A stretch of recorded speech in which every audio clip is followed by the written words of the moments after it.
Bonjour à toutes et à tous, je suis ravi de vous retrouver pour un nouveau numéro du Rendez-vous de l'Info. Un livre sur les 35 ans du football professionnel à Troyes en 35 portraits sort mercredi. Parmi les auteurs, deux journalistes de l'Est éclair, on les retrouve dans quelques instants.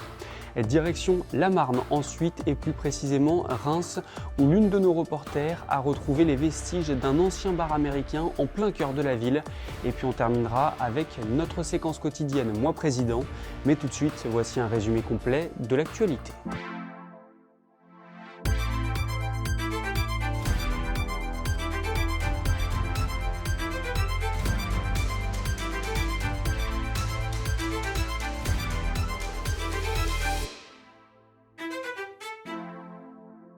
L'opération Parrain Ukraine-Reims a franchi une nouvelle étape ce lundi avec l'arrivée de 55 réfugiés à Châlons-en-Champagne. Ils avaient été pris en charge à la frontière polonaise. Après quelques formalités administratives, tous vont désormais être placés en famille d'accueil.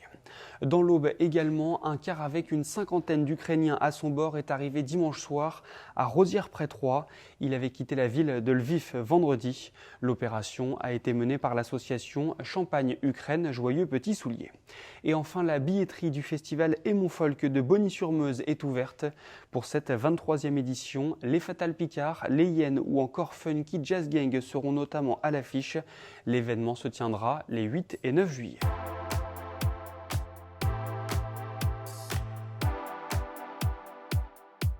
Retracé dans un livre, 35 ans de football professionnel à Troyes en 35 portraits, c'est le défi que se sont lancés 6 passionnés. L'ouvrage sort mercredi et parmi eux, on retrouve deux journalistes de l'Est éclair. Nous avons pu les interroger.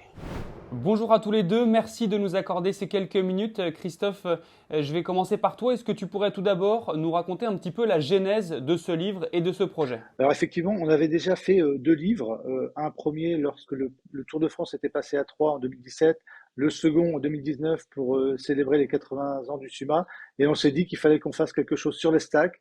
Et on a profité du fait que le club fête ses 35 ans, puisqu'il a été créé en 1986, pour se lancer dans cet ouvrage et retracer 35 ans d'histoire du club du football moderne à Troyes. Alan, raconte-nous un petit peu comment ça s'est passé, on va dire chronologiquement. Déjà, il fallait trouver un peu l'angle, ce qu'on appelle l'angle du livre. Et effectivement, on s'est dit 35 ans, donc 35 portraits de personnes qui ont marqué l'histoire du club, aussi bien des joueurs que des dirigeants, que d'autres personnes autour du club.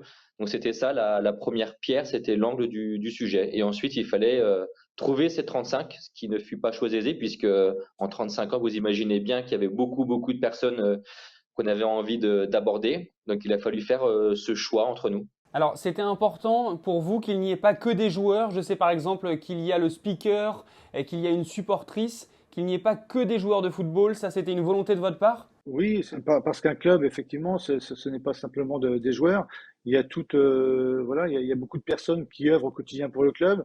Et dans les 35 portraits, on a simplement retenu 17 joueurs. Donc, ça veut dire qu'on a vraiment fait un gros écrémage. Ensuite, il y a forcément les présidents. Les présidents, on ne pouvait pas passer à côté des présidents. On a eu aussi des entraîneurs emblématiques ici, que ce soit Jean-Marc Furlan, Alain Perrin, qui est vraiment le grand architecte du club. Et puis, comme vous le dites, il y a des personnalités qui se dégagent autour de ce club. On a forcément sollicité Carlos Cassis, qui est le speaker emblématique, et d'autres personnes. Ça nous paraissait incontournable, quitte à faire l'impasse sur des joueurs qui auraient eu toute leur place dans ce livre. Oui, il y a aussi une femme, puisque voilà, qui symbolise aussi un petit peu le supporterisme à Troyes aussi, qui a été important. Voilà, des hommes politiques aussi, puisque ce club, c'est aussi une ville, un club qui est bien ancré dans sa ville. Les deux sont indissociables. Donc voilà, effectivement, ce qui était intéressant aussi, c'est d'avoir parmi les auteurs plusieurs générations de personnes qui ont suivi le club au sein de l'Est éclair. On a notre ancien collègue Pascal Grenier qui est aujourd'hui à la retraite, mais qui a participé à l'ouvrage, qui a suivi le club au moment des années Alain Perrin, donc qui est l'âge d'or en fait du club, voilà jusqu'à aujourd'hui. Donc il y a plusieurs regards de plusieurs générations aussi dans ce livre. Christophe, tout le monde a joué le jeu, vous n'avez pas eu de difficulté à recueillir les différents témoignages? Ah non, complètement, justement. On a vraiment joint tous les protagonistes et tous ont été, au contraire, très heureux de collaborer. On a senti vraiment chez les joueurs cette volonté de remuer le passé, même si parfois ce n'est pas forcément glorieux. On a eu des passages aussi difficiles, mais à chaque fois qu'on a fait intervenir des joueurs, que ce soit des joueurs qui sont actuellement encore, voilà, qui sont connus sur la place, je pense à un Jérôme Roten, à un Samuel Boutal, ils ont tous vraiment pris le temps de collaborer hein, avec nous. Hein. Voilà, ils avaient beaucoup de choses à raconter parce qu'il y avait parfois prescription sur les choses et finalement ils se sont lâchés alors qu'il y a quelques années forcément ils ne nous auraient pas tout révélé quoi. Ouais, en plus, je pense que ce club a une particularité, c'est qu'on s'y attache, même si on n'y passe pas forcément très, très longtemps. Les joueurs, je pense, sont attachés à ce club qui a toujours un peu voilà, ce côté familial, même si voilà, forcément avec le temps, ça se perd un peu, mais voilà, des joueurs qui sont encore ici à Troyes, qui vivent ici, qui sont pas pourtant troyens de départ, mais qui après leur carrière ont décidé de rester ici parce que ils s'y sentent bien. Donc ils étaient même fiers en fait qu'on pense à eux pour ce livre et ils étaient fiers aussi de raconter leur histoire dans la grande histoire du club. Comment vous vous êtes répartis les 35 portraits entre les 6 auteurs? Bon, écoutez, alors, après je sais que l'histoire la plus moderne, on l'a confiée forcément à Alan puisque c'est maintenant lui qui a pris le relais et qui suit au quotidien le club. Donc vous verrez que dans le livre il y a par exemple Laurent Batles, voilà, donc forcément ça lui revenait on va dire de droit. Ensuite, bah, Pascal Grenier s'est attaché un petit peu davantage au passé le plus lointain. Pascal Moujon, moi-même, Anthony Crête et Ludovic Maten, on a traité un petit peu l'entre-deux, on va dire, on s'est répartis. Il n'y a pas eu forcément, voilà, il y a pas eu débat là-dessus, quoi. On s'est bien entendu là-dessus. Ce livre, on pourra le retrouver où exactement, Alan, à partir de mercredi? Alors en fait, là où le journal L'Est éclair se vend, ce livre se vendra aussi donc dans tout le réseau de distribution du journal, les bureaux de tabac, librairies, dans tous les secteurs du département, de l'agglomération à la campagne auboise. Donc dès mercredi, le livre dans les kiosques au prix de 14,90 €. Voilà pour un bel ouvrage qui, je pense, voilà, peut aussi s'offrir, peut aussi se feuilleter, se lire au gré des envies.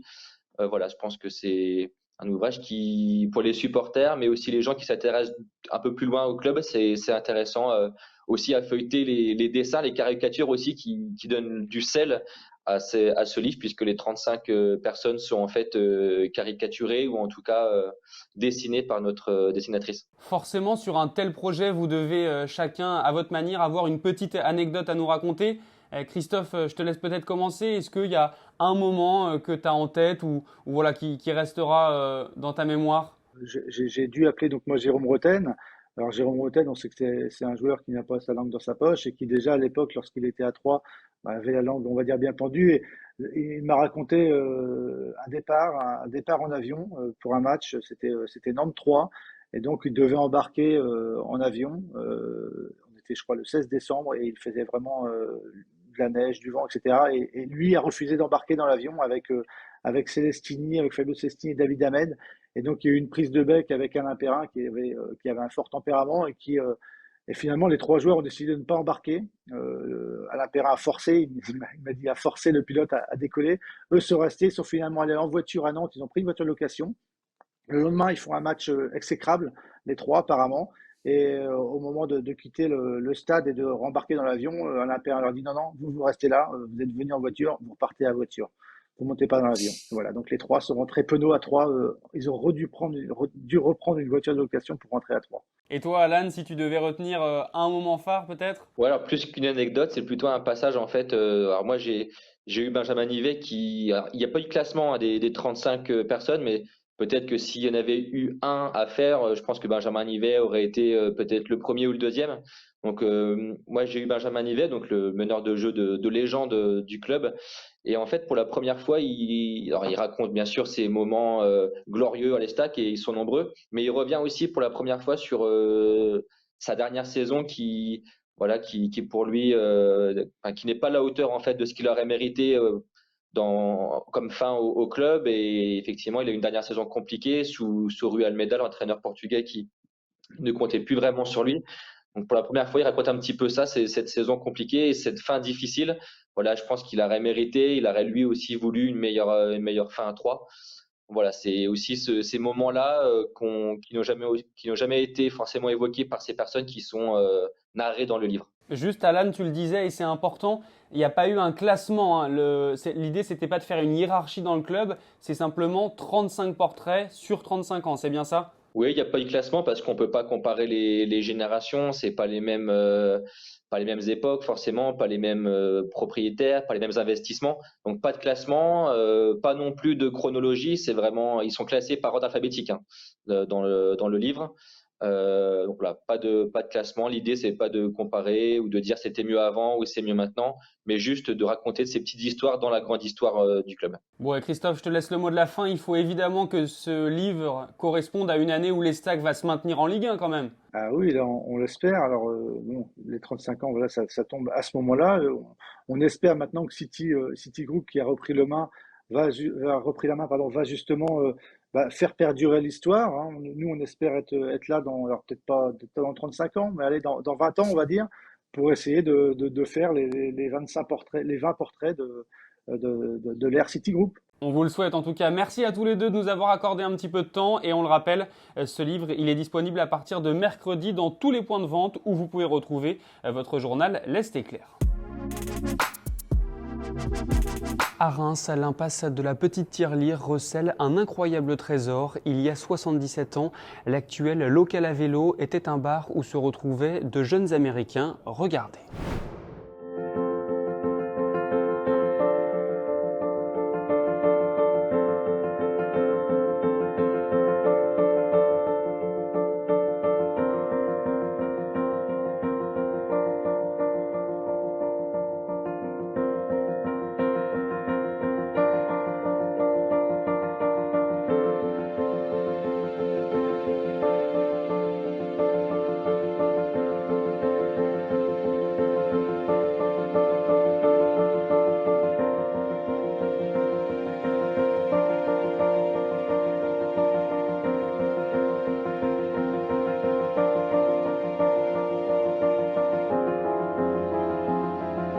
Bonjour, vous allez découvrir aujourd'hui quelque chose d'assez extraordinaire à Reims qui se trouve derrière cette porte toute noire.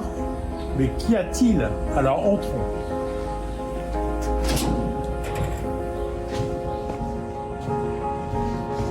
Donc le bar était le long de chaque mur, bien entendu, avec les fauteuils. Et nous retrouvons ici le travail qu'a fait ce dessinateur très connu dans la BD américaine de l'époque, Monsieur Davenport, et qui a fait tous ces dessins. Donc aujourd'hui, nous les photographions car c'est un présent estimable, je dirais, qu'il faut absolument conserver. Et ce que nous souhaitons, c'est qu'on puisse les restaurer et les préserver. Pour moi, c'est exceptionnel, des peintures qu'il faudrait conserver, les protéger tout au moins. Et puis faire connaître aujourd'hui à tous les Rémois et à tous les lecteurs du journal Livre.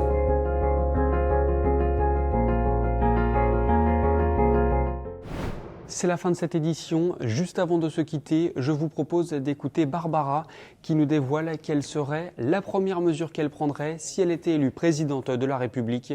De mon côté, je vous retrouve ce mardi à partir de 18h pour un nouveau numéro du Rendez-vous de l'Info. Moi, présidente, je penserai aux animaux, parce qu'actuellement tout le monde pense à tous les problèmes de société. En revanche, les animaux, je lutterai contre la maltraitance, l'abandon, et je ferai surtout des peines très chères et très fermes. Parce que on oublie un petit peu que les animaux représentent de la vie aussi, et que ce sont aussi des compagnons, et que notre société qui est faite que de béton maintenant, d'informatique, etc., oublie aussi un petit peu la vie, la nature.